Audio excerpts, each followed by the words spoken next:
this is a very good moment to reflect on, is that for the last 19 years, they have tried everything. They've bombed pretty the south and the east, deep south of Afghanistan. They have dropped so many bombs there that I think they've probably lost count themselves. And they have failed miserably. And someone like Bolton, who is a hawk, a warmonger, he basically dislikes this new approach by Trump administration. Why? Because how would you say why is he against it?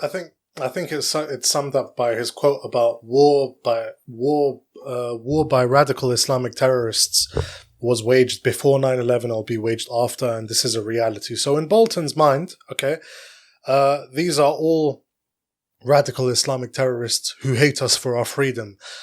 That sounds like a meme, okay? But in 2001, where Bolton is stuck, it's a very real paradigm. Yeah.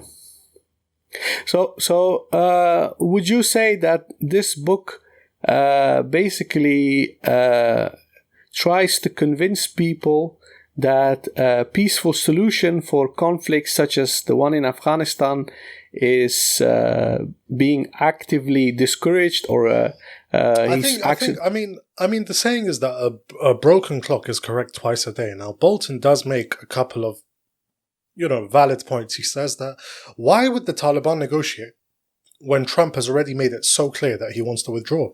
They could just wait, as Afghans have done for millennia. That's what he says in the book. They could just play the waiting game. And he actually quotes the Mullah Omar quote where they have the watches and we have the time. So we just have to survive up until they tire of this war. And I mean, Trump was pretty clear about wanting to withdraw from Afghanistan, but in fact, once again, pretty embarrassingly, it's quite sad, reading an American president acknowledging the destruction that the war has brought. So the quote is, "We'll never get out. This was done by a stupid person called George Bush. Millions of people died, trillions of dollars, and we just can't do it. Another 6 months, that's what they said before, and we're still getting our asses kicked." Okay? That is President Donald Trump talking about Afghanistan. And, this is in response to everyone saying, oh, well, maybe we should stick around for another year or another 2 years or another 6 months and whatever. This is Trump off the record, completely unfiltered, talking about the war in Afghanistan. Once again, the threats of violence, it's not really surprising because he threatened to nuke Afghanistan and kill millions in front of Imran Khan, in front of the world. But also, he says, with regard to the peace deal with the Taliban that was aborted temporarily, he says, let's make a big deal about it, like it's a wonderful deal. If they, meaning the Taliban, do anything bad, we're going to blow their fucking country into a million pieces. This is the respect with which Donald Trump looks at Afghanistan. Okay? And this is the same, but it's not really a surprise, given his temperament, given how he talks in public. It's not really a surprise, but the Afghan government, once again, I would say they're the biggest losers in this, because for a government to be so dependent on a man like this, who clearly views Afghans in a lot of contempt, well, will we see any sort of condemnation about Trump's attitudes towards Afghans? Well, we haven't seen them yet, and I don't think we'll see them in the future either. And would you say that what Bolton describes with regards to Afghanistan is primarily a condemnation of American president's current policy? Or certainly. Would you say that it's also actually exposing how what we hear from Kabul is all just being refuted? The fact that, what we hear from Kabul is that the United States is a strategic partner with whom Afghanistan shares mutual values and whatever. But, the book lifts the lid on that. Okay? Trump is not a very value-oriented person. Okay, and even if that was the case, he is routinely criticizing Afghanistan for the fact that it's dependent on the US, right? Even, the fact that the US is paying for the Afghan armed forces. Every soldier, it's like $10 a day. That's the figure cited by Bolton in the book, $10 a day per soldier. Trump routinely criticizing Ashraf Ghani, who is meant to be his ally against radical Islamic terrorists. And essentially, the main takeaway from the book is that Trump views Kabul as his protectorate, on whom he is willing to pull the plug, on whom he wanted to pull the plug in 2016, and he regretted the fact that he listened and was persuaded by people like Mattis and Kelly and McMaster and Bolton to remain and stay the course. Trump throughout, he's regretful of that, and by late 2018, which is when Zalmay Khalilzad is appointed to negotiate with the Taliban, by late 2018, he's completely despondent and hopeless about it. In Kabul, certain people believe that the current policy of President Trump is mainly influenced by Zalmay Khalilzad, and they describe Zalmay Khalilzad as some sort of evil, powerful guy who has a lot of power in Washington, and he can basically guide the American policy into a certain direction that benefits his own personal interests. Alhamdulillah, Muhib comes to mind.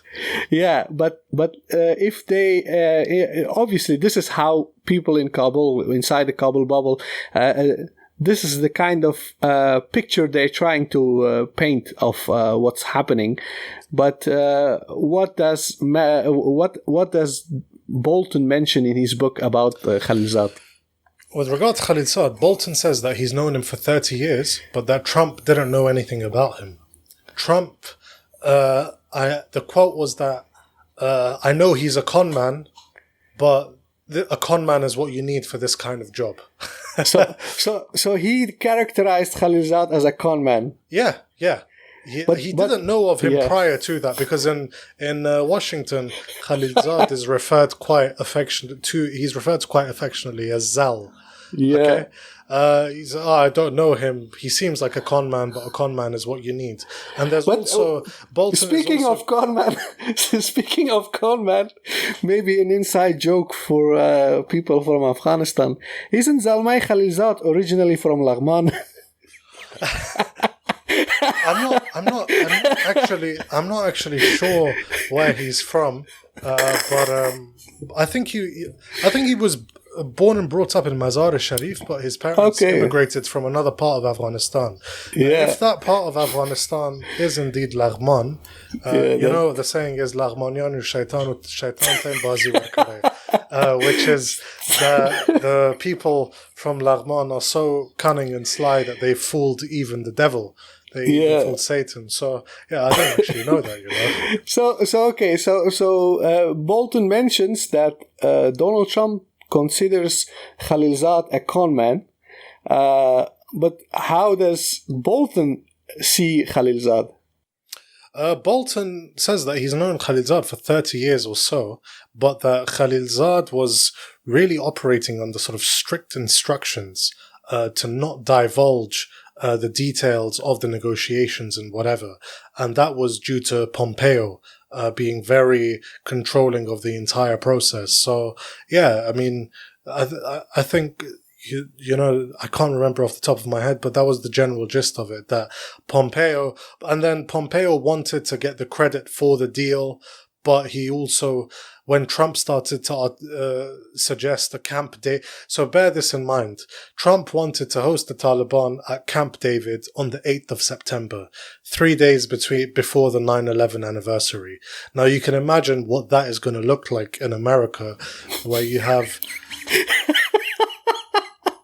I think they say you shouldn't assume, right? But I think it's pretty safe to assume that Mullah Bradar and Sher Mahmad Abbas Tanakzai are not going to shave their beards and wear Western suits and turn up at Camp David. No, they'd probably be rolling through with turban and beards, and you can imagine how that would look. And at that point, it's said that Pompeo started to get cold feet with regard to the whole peace process because he knew how damaging that would look. But this is Bolton trying to criticize Trump, saying that he would jeopardize his own image to this extent just to get a PR win, which is, on the anniversary, I'm now concluding peace and we're pulling out of Afghanistan. And yeah, I mean, the quote was that let's make a big deal about it. Let's paint it as a massive success. And if it goes haywire, we're going to bomb their country into a million pieces.